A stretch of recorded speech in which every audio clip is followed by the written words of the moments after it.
Bienvenidos. Hoy vamos a sumergirnos en una de las tesis macro más importantes del momento, el efecto dominó Hormuz. Y ojo, porque esto no va solo del precio del petróleo. Es un viaje que nos va a llevar desde un shock energético, que es lo que todos ven, hasta una posible y mucho más profunda dislocación sistémica a nivel global. Vamos a empezar.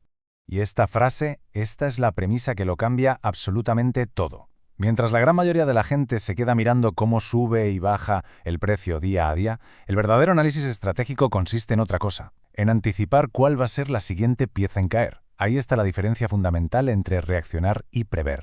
Antes de meternos de lleno en la materia, un apunte muy rápido. Si este tipo de análisis os parece interesante, una invitación a darle a me gusta, a suscribirse y a dejar un comentario. Haciéndolo, se podrá descargar el informe completo. Dicho esto, continuamos. Aquí es donde empieza lo interesante de verdad, en lo que hemos llamado el punto ciego del mercado. Y es que la mayoría ve la tensión en Hormuz y piensa automáticamente solo en el precio del barril. Pero la historia real, como vamos a ver, es mucho más profunda. Fijaos en esta comparativa, porque es la clave de todo. A la izquierda, lo que ve el mercado. El precio del Brent, las primas de los seguros, cosas del día a día. A la derecha, lo que procesa un análisis sistémico de verdad. La disponibilidad de gas para la industria de Taiwán, el acceso al azufre para la industria química o los insumos farmacéuticos que llegan a la India. Y es que, en un shock de precios, la economía se adapta rápido, pero en un shock de disponibilidad, eso es otra historia. Es un golpe asimétrico y mucho más destructivo.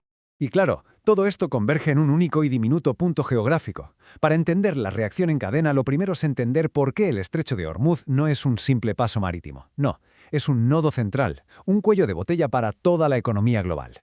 Este mapa lo muestra perfectamente. Por Hormuz no solo pasa energía. Lo que pasa por ahí es la infraestructura material que sostiene nuestra industria, nuestra alimentación y nuestra salud a nivel mundial.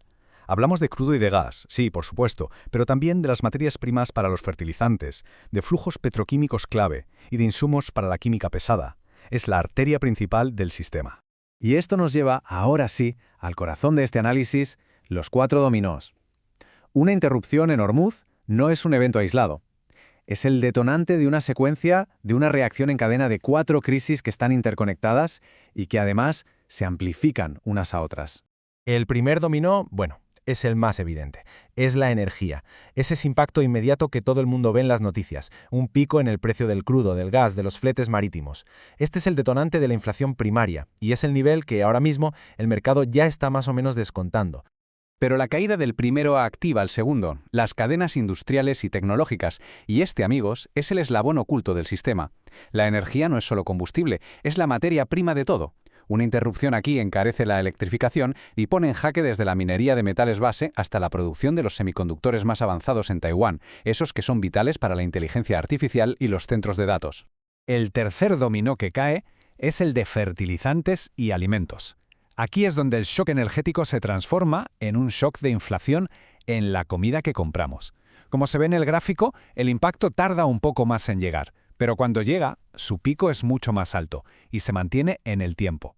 Es un efecto además muy regresivo que golpea directamente el bolsillo y la renta disponible de la gente en todo el mundo. Y finalmente, el cuarto dominó, medicina y farmacia. Este es quizá el riesgo más asimétrico de todos. La farmacéutica moderna, aunque no lo parezca, depende de cadenas petroquímicas que nacen en sitios como Hormuz. El riesgo tiene una visibilidad inicial bajísima, casi nadie habla de esto, pero su severidad es altísima a medida que se van agotando los inventarios, sobre todo en centros de producción clave como la India.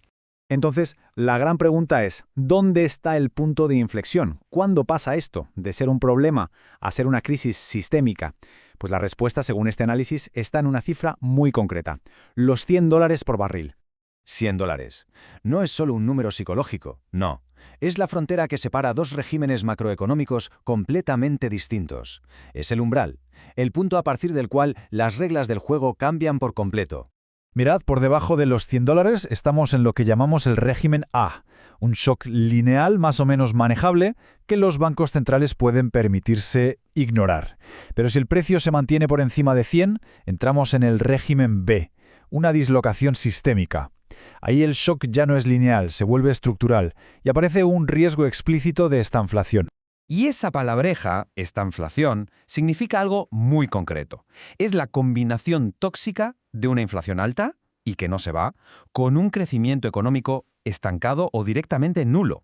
Es, para que nos entendamos, el peor escenario posible para la política económica. Y esto crea lo que se conoce como la trampa de los bancos centrales. Pensemos, si suben los tipos de interés para luchar contra la inflación, se cargan un crecimiento que ya está muy débil. Pero si los bajan para ayudar a la economía, corren el riesgo de echar más leña al fuego de la inflación. Es una telaraña sistémica, un callejón sin salida fácil, cuyo resultado casi matemático es, de nuevo, la estanflación. Bien, ante un cambio de régimen tan brutal, es lógico pensar que no todos los sectores se van a comportar igual. Así que vamos a ver los posibles escenarios y cómo podría producirse una reorganización completa de los precios por sectores. El análisis plantea 3 posibles caminos. Por un lado, un 25% de probabilidad de que sea solo un shock temporal y que todo vuelva a la normalidad rápido. Por otro, un 25% de que se convierta en una crisis sistémica muy severa. Y en el medio, como escenario base con un 50% de probabilidad, tenemos una disrupción prolongada, con meses de problemas logísticos y una estanflación moderada. Y claro, este escenario base redefine por completo quiénes son los ganadores y quiénes los vulnerables. Entre los que se podrían beneficiar encontramos a la energía, el sector agroalimentario, el oro como valor refugio, el transporte marítimo y el consumo básico. Y en el otro lado, en el vulnerable, pues el consumo discrecional, las aerolíneas, las químicas y la tecnología que más depende de estas cadenas de suministro. Todo esto se puede traducir en una especie de ficha operativa. Esta matriz de activación lo que hace es conectar detonantes del mundo real, físicos, con posibles activos a los que apuntar. Por ejemplo, un precio del Brent que se mantiene por encima de $100 activaría el módulo de energía. Una subida del 20% en el precio de la urea, por ejemplo, activaría el de fertilizantes. Es en esencia una hoja de ruta para reaccionar a la caída de cada dominó. Y con esto llegamos ya a la conclusión estratégica. Después de analizar todas estas capas, desde la energía hasta las medicinas, es fundamental entender cuál es la verdadera naturaleza de este evento que estamos describiendo. Entonces, ¿cuál es la historia de verdad? ¿Qué es lo que a menudo se nos pasa por alto cuando miramos solo los titulares? El punto crucial, la idea con la que nos tenemos que quedar, es esta. Esto no es un shock del petróleo, es un shock de flujos físicos. La historia no va de precios que parpadean en una pantalla. Va de la disponibilidad material, real, de los componentes que construyen, alimentan y curan al mundo moderno. Y ese, créanme, es un problema mucho, mucho más profundo. Para terminar, es importante recordar que todo este contenido tiene fines puramente educativos y en ningún caso constituye asesoramiento financiero. Muchas gracias por habernos acompañado en este análisis.